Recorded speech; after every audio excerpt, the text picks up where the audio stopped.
Survival, I think my 30th birthday was my most challenging.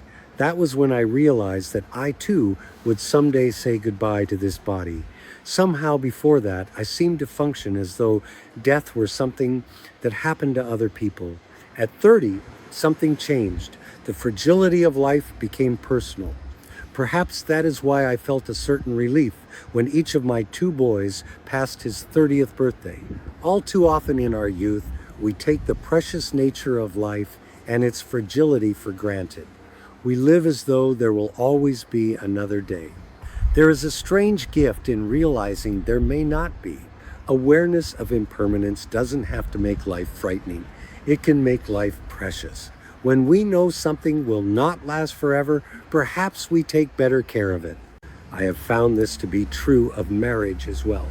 Our restlessness and dissatisfaction can pull our attention away from the roots of a relationship. We begin focusing on what isn't right, what isn't enough, or what we wish the other person would become. One partner may begin demanding that the other change. In my experience, this seldom results in a stronger marriage. If I were to offer any wisdom to people negotiating the twists and turns of a long-term relationship, it would be this: make a commitment to one another that includes freedom, minimize complaint and criticism, and learn to allow difficult moments to pass.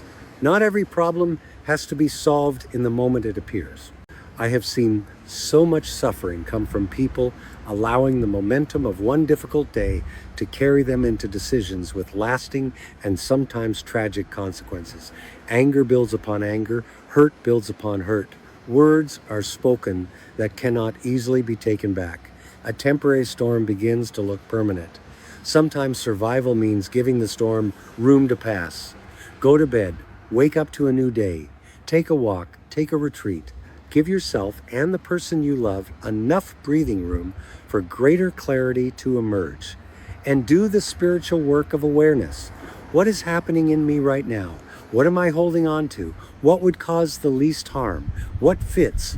What actually works? There is an enormous difference between avoiding a difficulty and giving a difficulty room to breathe.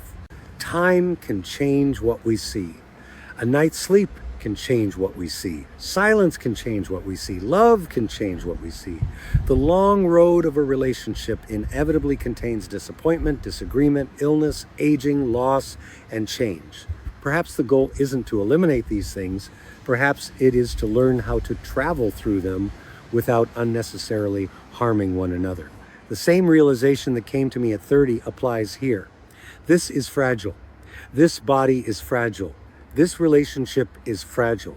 This day is fragile. And because it is fragile, it deserves our attention and care. Survival isn't always about fighting harder to keep something alive. Sometimes it means loosening our grip, allowing freedom, creating breathing room, and trusting that what seems unbearable today may look very different tomorrow. We don't know how many days we have. Perhaps that is reason enough to be gentle with this one.